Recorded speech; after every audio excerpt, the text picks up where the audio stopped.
I've cleverly titled this sermon, Jesus, the Good Shepherd, okay? Cleverly. I mean, the triple, quadruple entendres in this are just vast. I'm just kidding, okay? That's actually what it says, Jesus, the Good Shepherd, in your Bibles, okay? That's the text, okay?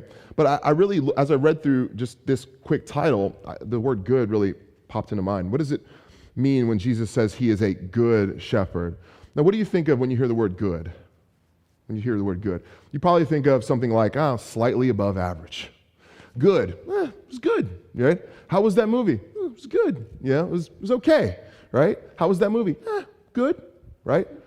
I went to eat at a ramen place with my brother-in-law recently, and we were looking at the Yelp reviews, and I read some of them, of course, like many of you. You read through the Yelp reviews, and what do they say? It's a good place. Good place. Good ramen, good soup, good drinks, good bread, good this, good that.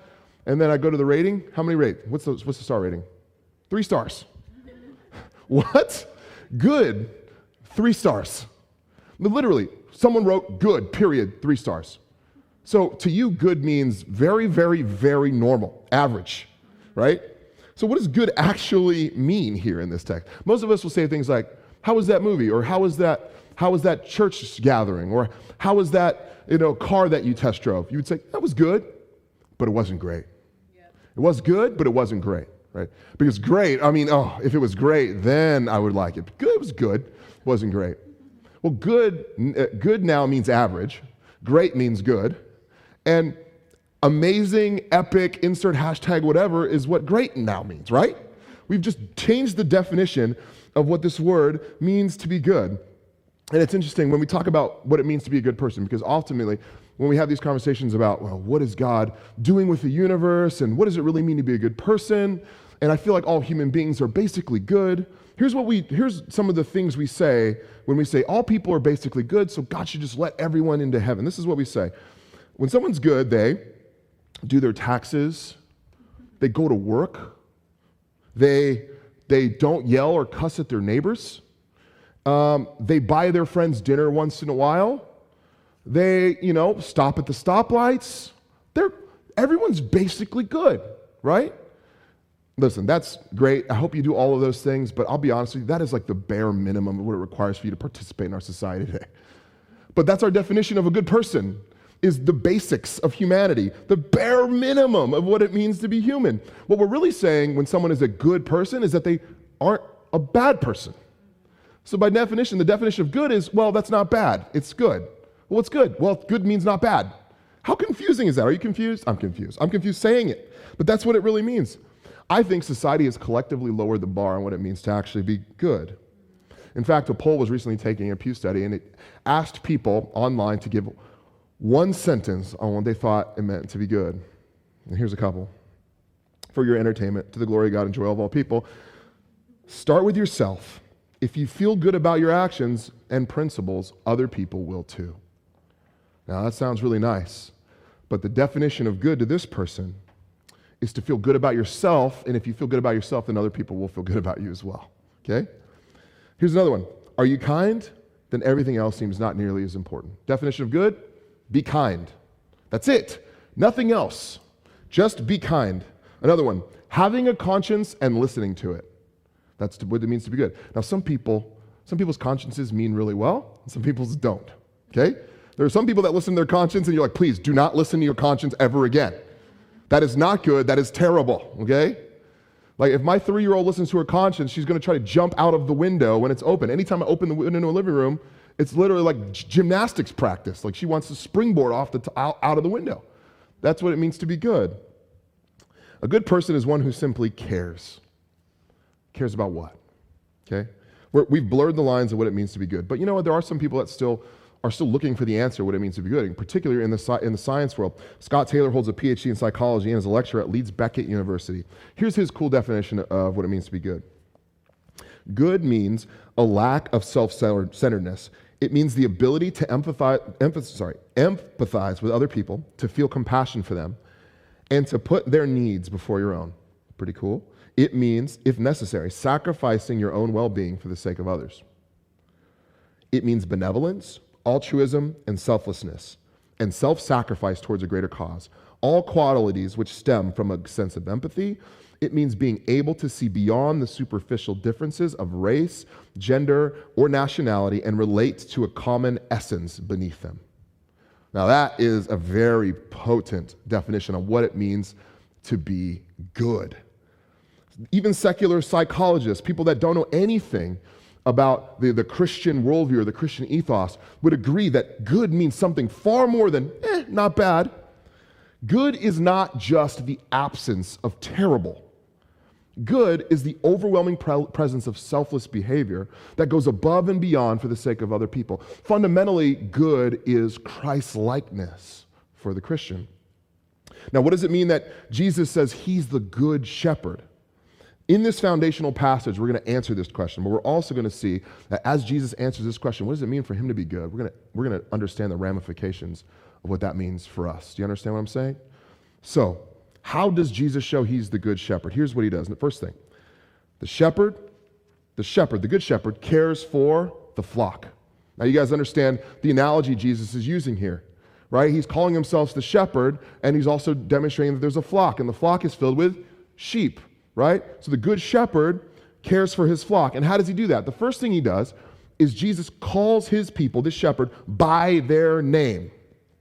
Now, shepherds ultimately would often give their sheep names. No one's probably a shepherd here, okay? Probably not, and certainly not in San Francisco. I don't see any sheep walking around. But in agrarian societies, in farming communities today, and agrarian societies in the past, they had shepherds, and shepherds were a common analogy. They were easily used. People knew shepherds all the time, right? It's like knowing a software engineer in San Francisco. There's shepherds everywhere, okay? That guy's a shepherd, 40% of my church is shepherds, okay? It's really easy to understand Jesus when you're a shepherd, okay? And so they would often talk, so shepherds would often name their sheep, really because all sheep had different personalities and had distinct behaviors. Some sheep would bang their head against the wall all the time. Some sheep would cuddle with other sheep. Some sheep would get stuck in the fence. There's Fancy, okay? This guy would get stuck in pothole. We called him Holy, right? You just name the sheep because they would do certain things. But what's interesting about this, really, as we think about why Jesus would call people by name, is that he doesn't see people as these persona-less individuals, and a shepherd doesn't see their sheep as just these entities of collective entities. He actually sees them as individuals. Look at verse 1. Jesus says, "Truly, truly, I say to you, he who does not enter the sheepfold by the door, but climbs in another way, that man is a thief and a robber. But he who enters by the door is the shepherd of the sheep. To him the gatekeeper opens, the sheep hear his voice, and he calls his own sheep by name and leads them out." Jesus doesn't just know faces, he knows names. Now, how many of you on a scale of 1 to 10 could just name everyone you've come across this morning, right? You've seen faces, maybe you recognize faces, maybe there's people at work or at school or even within your extended family, someone marrying in, and you're just like, I recognize their face, but what's their name, right? We remember faces but not names, but Jesus knows names and faces. He names people. And something happens to you when someone names you, right? You ever have a conversation with somebody that you just barely met, and maybe they're way up in your job or way up, just an important person. They come back around and they go, hey, and they name you and shake your hand. 2 weeks later, you're like, whoa, this person named us. They named me, they knew me. Because you have a special and unique connection to your name, don't you? Because you've been given it. It's what your parents called you when you were growing up. This is the thing you respond to. This is the title that captures your entire essence. It's who you are. And so when Jesus names people, he's naming them. He's tapping into the essence of who we are. That's what he's doing by naming us. This is important. When God welcomes people into his family, when God welcomes you into his family, he doesn't just say, hey, all of you over there, Bay City Church, or any church in San Francisco or the Bay Area, hey, all of you, you're in. Come on, come welcome to my family. What's your name again? What's your name again? What's your name? He doesn't do that. Jesus stands by the door and he greets everybody as he welcomes them into his family, one individual at a time. Jesus knows your name this morning. That is not a cliche of a Christian cliche to just kind of catch you off guard. That is literally the truth. Jesus Christ knows you by name, and he dies for you by name. It says also the shepherd doesn't just know people by name, but he goes out before them. Give verse 4 again. It says, when he has brought out all his own, he goes before them, and the sheep follow him. He goes out before them. Now, what's it like to be in a group of people? Who typically walks in the front of a group of people, right? Who doesn't? Besides, if it's your friends, it's kind of like the pushy one or wants to get to the place you're going. Besides that, who walks in front? What about if you're walking as like an elementary school line? Who's walking in front? The teacher usually, right? Usually have a teacher at the back, but you also have a teacher at the front. Because why? Because the kids don't know where they're going. They don't know what block to turn down to get to the playground. They don't understand that. They don't know how to navigate their way back to their classroom. But the teacher knows, right? I've been to a lot of haunted houses. Don't judge me. But if you know anything about me, you can see I'm relatively big by some standards, okay? And what happens to me is it's non-consensual. I am shoved to the front of the haunted house line. There are people that, like the smallest of women and children, will somehow shove me to the front of the line against my will and duck behind me as we go through the haunted house. And he's not here today, but Pastor Nick is also guilty of this. In India, me and him went into a very childish haunted house, just me and him, okay, really intimate. And we went to this haunted house because we were bored in India. We had some hours to kill. And he literally shoved me to the front of the line and used me as a lead blocker and ducked behind me. And somehow this brought him some sort of comfort, that there was somebody in front of him that would get eaten by a monster before him, right? I was in front of the line.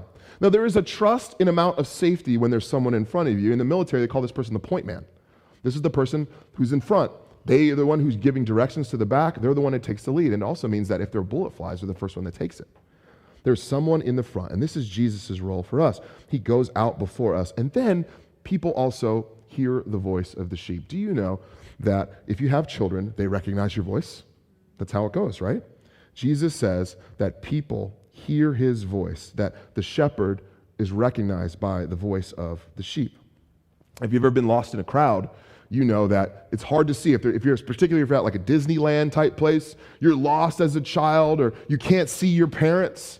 There's just so many faces and maybe you're short and you're like, I can't see anything. So what do you start doing? You start calling out and you start listening. You listen for the voice of your teacher, your mother, your father, your caregiver, whoever it is. You're listening for them. Because if you can't see, you got to hear. And they recognize the voice. They recognize the voice of the shepherd. So Jesus calls his people by name. He goes out before them, and people know his voice. This is his unique and powerful relationship with his sheep. And this is a relationship that a shepherd has with their sheep. Sheep would often follow the shepherd because they recognize his voice, and he leads them from the front, not the back. This is a powerful motif. Do you know that you can actually meditate and pray, even today? You can meditate and pray and listen for God's instruction. You can actually do that today. And I know it's maybe lost on Westerners that there's a meditative practice within the Christian ethos if you are here and you're a Christian. But you can actually pray and listen for God's voice. And God can give you instruction. And he can call out to you. He's your shepherd. Ask him this just today as an exercise, for instance. Have a moment of quiet time. Sit quietly and pray and ask God to be with you. Say, Lord, I need some direction in this area. I would love to, if you could affirm me in my marriage, in my relationship, in my place of work, in this conundrum that I'm in. Lord, can you help me? Ask him. So how else do we know Jesus is the good shepherd? Well, we know just fundamentally by default that sheep will become lost without a shepherd. Sheep get lost without a shepherd. Now, we talk about this already, but sheep are not intrinsically intelligent animals, okay? Now, they're nice, and they look cute, okay? But they're often pretty helpless. They're pretty helpless animals. Now, I'm sorry to say, but they're not wolves, okay? They're sheep. They actually, by the way, sheep actually need a shepherd to function properly. They actually fundamentally have to have a shepherd in order to get the best out of their life. They actually don't get the best out of their life, and they cannot function without one. They have to have an overseer, or else they just wander away. And here's the first thing they do. If they don't have a shepherd, they get lost, right? We just talked about getting lost in a crowd. Sheep are like little children. They actually don't know where they're going. They don't know where they're going. They don't have a sense of direction. They wander around. They actually require help to function. Imagine taking your dog out across San Francisco and saying, okay, Fido, find your way home, boy.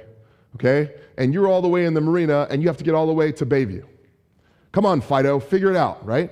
That's what happens to sheep. Sheep have no idea, except they don't have to go all the way to the marina to get lost. Just be around the block from your house. They are not finding it.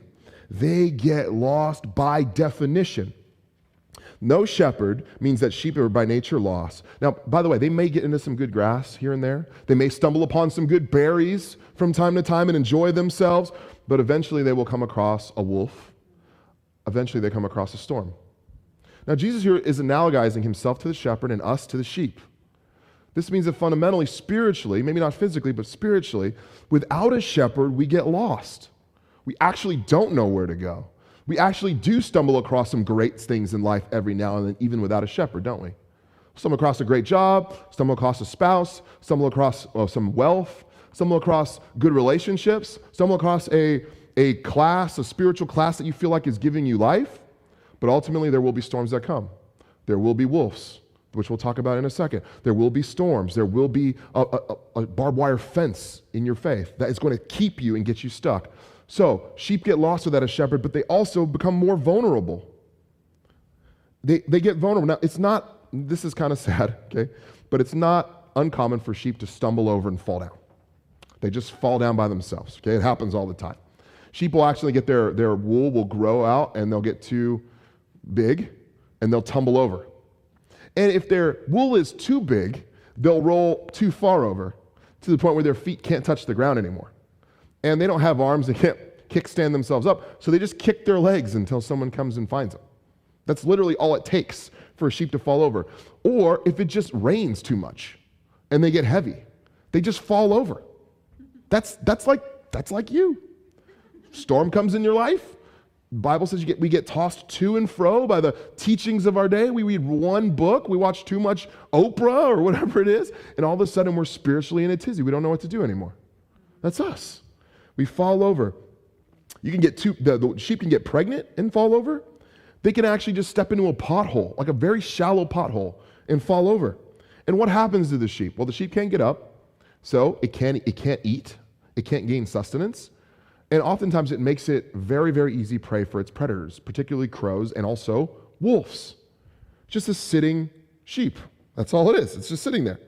Now, without a shepherd, we're going to be spiritually and emotionally lost or vulnerable as well. Now, many of us are like wandering lost sheep ourselves, and we'll follow kind of any person or thing that will kind of bring us escape in the form of a momentary pleasure from the lost wandering, so we don't have to experience that anymore here on earth. And so we'll just follow a little voice that will keep us from getting lost, keep us from wandering, and just because it gives us a little water, a little food, a little sustenance, we'll follow that thing. Prophet Isaiah, in the midst of powerful Christ-centered prophecy in Isaiah 53, we actually do all wander away from God. Isaiah 53 says, all we, like sheep, have gone astray. The analogies go back hundreds of years before Jesus. We have turned everyone to his own way. All of us, when we turn our own way and we go searching for spiritual sustenance apart from our shepherd, we go astray and we become lost, because without a shepherd, we are by nature lost as sheep. That's how we were created to be. Now, Jesus is not some bully demanding obedience so you follow him. That's not what he's doing here, going, hey, if you leave me, you're going to go astray and you're going to get lost, and what you need to do is find me. He's not bullying anyone here, actually. Quite the opposite. Nothing sickens Jesus more than a lost sheep. Jesus is actually terrified at the idea of a sheep that is lost. It destroys him from his very essence. In fact, in Matthew 9, he gets done preaching an amazing sermon, and it says when he saw the crowds, he's looking across all these crowds, Jesus says he had compassion for them. Now, by the word passion comes from the act of crucifixion. He is with the love of Christ. He's got this love, this passion. He's willing to die for people. He was weeping because they were harassed and helpless, like sheep without a shepherd. Jesus looks at people that don't know him. He looks at people that do know him and are wandering away, and he weeps over them because they're like sheep without a shepherd. And nothing is more vulnerable or weak than a sheep without a shepherd. Now, hey, as I'm thinking about this, I'm just putting myself in your shoes right now, and I'm thinking, are you calling me weak? Are you calling me vulnerable? Are you calling me helpless? Listen, I'm not trying to say anything like that about you. What I am saying is that by nature, all of us are created in this way. We are created as dependent beings on something. And if you have answered the questions, this is what my life about, this is what my purpose is, this is why I'm created, this is why the world exists, this is why I breathe oxygen, this is why I can't just jump 20,000 feet into space. If you've answered the questions of life, then maybe I'm wrong. But I have a hunch that many of us haven't. And we're all spiritually seeking the good news of something. And Jesus here, this word from God, he's actually trying to tell you that, hey, the reason why you don't understand the world on your own is because you're never meant to be alone in the first place. You don't get it. I'm trying to help you. It saddens me when you're alone. But for some of us, actually, we do feel vulnerable. So my question for you is, do you feel vulnerable this morning? Do you feel lost? Do you feel like, man, maybe you don't have all the answers? Jesus has an answer for you. Verse 9, he says, I am the door. I am the door. If anyone enters by me, he will be saved and will go in and out and find pasture. Question, do you have a door in your house? Please say yes, okay? You have a door, right? Now, what do you do with your door at night? Do you leave it open? Does anyone here leave their front door open? Don't raise your hand. You shut it at night, right? And why do you shut it? What does it provide for you? Protection, right? Safety, security, comfort. Now, I don't know about you, but I can't sleep if I don't even triple check my front door. I gotta make sure it's locked, okay? Right? You do that probably. Living in the Bay Area, you make sure your front door is locked. Why? Because the door provides you something. It provides you protection, security, and comfort. Do you have a door at your house? Of course you do, because you want that. And Jesus here is saying, I am the door to your faith. I am physically, literally, the door to your faith. How is he physically and literally the door to, or how's a shepherd literally the door to sheep? Well, when shepherds would look for a place to rest for their sheep, they would ultimately look for rock formations that were up against rocks, kind of like a cave, and they would find it where there was no way out, kind of like a natural pen. And they would shepherd the sheep into the pen, and so there would be one opening in the entire area, the formation, and that would be the door.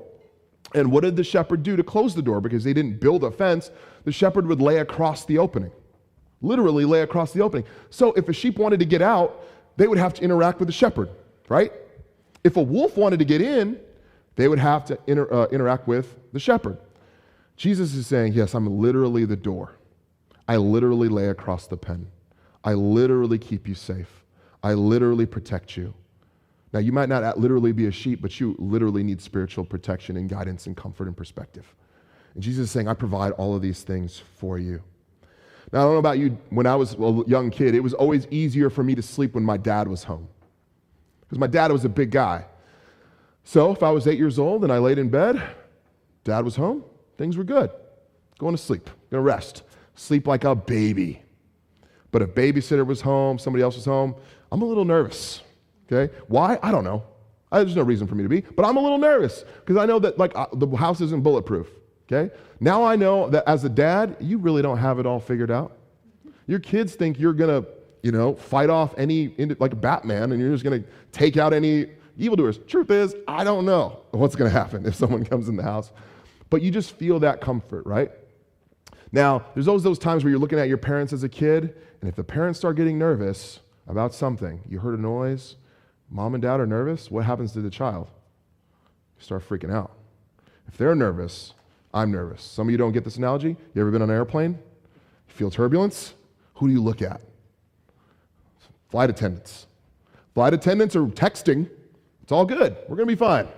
Relax, Joe, and it's all fine. We're going to be fine. Just have some more coffee. We'll be good. Right? You're relaxed. Read the Hemisphere magazine. Everything's going to be fine. You look at the stewardess or the flight attendant, and they start panicking. They start rummaging around and making weird announcements. That's when things start getting nervous, right? You start maybe trying to text. Can I get a text out right now before we hit the ground? You start getting nervous. You're scared, right? Jesus is the door to our faith. We understand that if Jesus is the door and he's the solid one, that nothing bad is going to happen. We can rest. It's wonderful. He provides the protection and safety we need. But protection from what exactly? And that brings us to point 3. There is the good shepherd, but then there are also bad shepherds. There's a good shepherd and there are bad shepherds. Back to verse 1. Truly, truly, I say to you, Jesus says, he who does not enter by the sheepfold, but by the door, climbs in by another way. Whoa, that man is a thief and a robber. You ever see someone peeking in a window near your neighborhood, trying to hop a fence? Does that immediately go, that's normal behavior? Do you think that? Of course not. You go, I'm going to call the police. I'm going to take a picture. This guy's going to go on on YouTube, right? You're trying to bust somebody because it's not normal behavior, because typically people who jump fences and break windows are thieves and robbers, right? Now, who are these thieves and robbers in our world that Jesus is referring to? He's really talking about here people that are false teachers and bring false teachings. That's what he's addressing.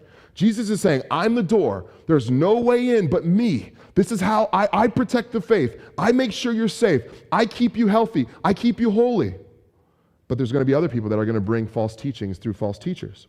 Now, the majority of pastors, by the way, that I've met in San Francisco and beyond, they are good men. They're good guys. They're good people. But then again, every now and then there are a few who will twist, turn, and malign the truth about Jesus and pervert the Christian worldview into something that's not. And instead of giving you the truth, they'll give you lies. Usually to somehow promulgate like a money ethic, a sexual ethic, or some sort of power grab. And they will take and twist God's word and make it about somehow humanity, themselves or others, instead of about Jesus. You actually do have to be very careful that you are avoiding bad lowercase s shepherds and going to the uppercase s shepherd, Jesus. You have to be very, very careful. Now, these don't just have to be teachers. They could be spiritual teachers that you go to for YouTube, on YouTube or through books. They could also be friends, professors, boyfriends, girlfriends, anyone whose goal is to get you to question the safety and security of the pen. Anyone who's trying to say, you know what, I don't know about this pen. I don't know if it's telling you the full truth. Come with me. I think there's probably a better way this way. You got to be careful. You know, God actually knew that this was always a thing, that all throughout history, even some of the shepherds God appointed over Israel as he brought them out of the promised land, or even in the promised land, were bad shepherds. It's not up there, but listen to this, Jeremiah 23. This is a prophecy. Woe to the shepherds who are destroying and scattering the sheep of my pasture, declares the Lord. He is mad over the people that have been appointed to care for Israel. Ezekiel 34 says, woe to the shepherds of Israel who only take care of yourselves. Turns out that just because someone has a title, just because someone has read the latest book, just because someone's listened to the latest podcast, doesn't mean they have all the answers. They may sound smart, but they may be very, very silly when it comes to faith. Jesus is the one who protects. He is the door. But the Bible also talks about, in our text here, something called hired hands. Verse 12. He who is a hired hand and not a shepherd, who does not own the sheep, sees the wolf coming and leaves the sheep and flees, and the wolf snatches them and scatters them. He flees because he is a hired hand and cares nothing for the sheep. Now, hired hand may seem normal at first, but what's the main characteristic of every hired hand that's ever existed? What's the main characteristic? They're hired. They're hired, which means they are getting something in exchange for their work, okay? That's what it means. That means they're expecting some sort of a retribution for their spiritual stewardship over you. It may be fame, money, power. Now, that is exactly what a hired hand is. Imagine going into a 7-Eleven or another store and someone robs the place. Now, the person behind the register at a 7-Eleven is most likely a hired hand. They're not going to lay their life down for the sake of the Slurpees. I'm not dying for blueberry pizzazz Slurpee today, okay? If you want the money, if you want the cigarettes, if you want the Slurpees, take them. You're good, okay? I'm getting out of the way because I am a hired hand. Same is true for all the hired hands in our lives, right? There's spiritual teachers, relationships, boyfriend, girlfriend relationship, friendships that all seek some form of payment from you. Money, respect, sex, power, whatever it is that you're giving in return. And when they don't get it, where do they go? I didn't get my check, so I'm out of here. And especially when the wolf of sin rears its ugly head into the relationship, there is no way a hired hand is sticking around for trouble. Because I'm getting out of here, and guess who's left to write the check, cash the check? It's you. That's who gets left. Hired hands have no desire to protect you. By the way, nor could they from the wolf of sin when it comes for its payment, and you're going to be left to cut the check with your own life. The good shepherd, though, he's not a hired hand, and he isn't a thief. He is not waiting for a transaction from you. Verse 11, I am the good shepherd. Jesus' words to you. I am the good shepherd. The good shepherd lays his life down for the sheep. You know you have the good shepherd when the shepherd is willing to lay his life down for you. Not just conditionally, by the way, unconditionally. The great thing about the Christian faith is that we have a God that takes our worst and gives us his best. Most other religions and worldviews, they say, give us your best and then we'll give you our best. It's an exchange, it's a transaction. Not our God. He says, no. The best for you, your worst from me. I'm going to take your sin and I'm going to take it myself and I'm going to lay my life down for you. I'm willing to fight a wolf for you. The wolf of sin, the wolf of heartbreak, all of these wolves, Jesus is willing to take them out. But these other bad shepherds, they don't treat their followers very well.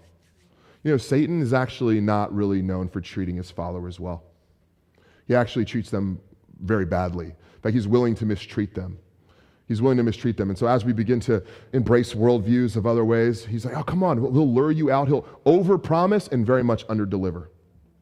You're going to get fame. You're going to get expertise. You're going to become enlightened. You're going to get a YouTube channel. You're going to get an Instagram follower. You're going to have all of the glory. Are all those things bad? Of course not. But if they become ultimate things, then the devil, Satan, is willing to lead you out of God's pasture and give you significantly less in return. He's willing to do that. Sin, the people who follow the human instinct, that sin will promise momentary pleasure or retribution or revenge or even happiness. But when it comes back, you'll feel that feeling even worse. How else do we know Jesus is a good shepherd? Jesus intentionally and willingly sacrifices himself for his flock. Let's expand on this. Our shepherd is larger than life. While sin will overpromise and underdeliver, Jesus he's always going to overpromise and then he's going to deliver over an abundance of that. That's how our God works, okay? Verse 10, the thief comes only to steal and kill and destroy. That's your hired hand. That's your bad shepherd. That's the ethic we follow outside of Christ. It comes to kill and destroy, but Jesus says, I came that they might have life and have it abundantly. Overwhelming, powerful life. False religions, false worldviews, empty promises of money, prestige, and security, they're going to take from you. They're going to require something of you. Jesus brings life, but not just life abundantly. He didn't have to say that. Like, in fact, if you study the word abundantly, I'm like, what does this word actually mean? If you study that in its original language, you'll find that the definition actually means that which goes way beyond what's necessary. So that means Jesus could have just given us a teensy-weensy little bit of life, and that would have been good. Eternity, Jesus, I'm good. Nice car up there, just a little something, right? Just to make me feel comfortable with the Father. Okay, I'm being pejorative. I don't know if there's cars, okay? You got the wrong guy if you're looking for that answer. We just want enough of Jesus, okay? That's what we could have been good with that. But Jesus doesn't do that. He gives us an abundance. That means we have an overflow of riches for those that are within the sheepfold of Jesus. An overflow of riches, of grace and relationship and contentment. That means fundamentally your fullest life actually is lived under the care of Jesus, not free of the sheepfold. Maybe you've lived that free life yourself. Maybe you've done the vacations, you've gone to the bars, you've gotten the paychecks. Maybe you've seen and felt the promises of influence. You've done all those things. Maybe you're ready for an abundant life. You're ready for an actual life of abundance that can bring you actual fulfillment and joy. I'm telling you right now, you've got a stick on your back with a carrot hanging in front of you if you're seeking. You've seen those old Bugs Bunny cartoons? You are running after something you are never going to receive. Everybody. There are countless examples of all people. I remember Jim Carrey once said in his interview, what Jim Carrey did one time, you remember Jim Carrey, the actor, right? He hasn't done anything in a while. Or Sonic the Hedgehog. Hey, go see that. Okay. Good movie, it sounds like, okay? I'll take my kids. Anyway, Jim Carrey put a note in his wallet and he said, I'm going to make $20 million. He put it in his wallet and he kept it for years and years to motivate himself. And every day he would open up that and he would look. And then he did a few big movies. And he finally got, I think his first big paycheck was almost $20 million. And he got it. And he was doing an interview and he was talking about how awesome that was to motivate himself towards it. And he said, you know what? I wish every single person could make $20 million so they could see that it literally means nothing. That's the truth. You can make as much money as you want. The people that have gone from $0 to multimillionaires all will tell you that while money does provide some semblance of security, it does not answer the spiritual hole in your heart. It absolutely does not. And so we can chase this with a relationship or chase it. And I'll tell you what, I've seen more people walk out of the church when they come in looking for friendship and fellowship, and they get something else outside of it that they think will fulfill their spiritual need, like, I don't know, a girlfriend, a boyfriend, a new job, and then they will leave the church because they've found what they were looking for. That is so common. People come back and go, man, you know what? It just wasn't what I needed. And we get these bad shepherds, and we get these empty promises and don't get them delivered. But Jesus here is saying, I'm going to give you abundant life. Everything you think Jesus is, he's way more than you think. That's what he's saying. Everything you think you're going to receive in Christ is actually not even close to what I'm going to provide. So if you think God is just enough, this is going to be good, it's going to be white clouds in heaven, I'm going to be hanging out with him, and that's what it's going to be, that is nothing compared to what it's actually going to be like to be with Christ. It's nothing. It's nothing like it. And that doesn't just start in that life. It begins in this one.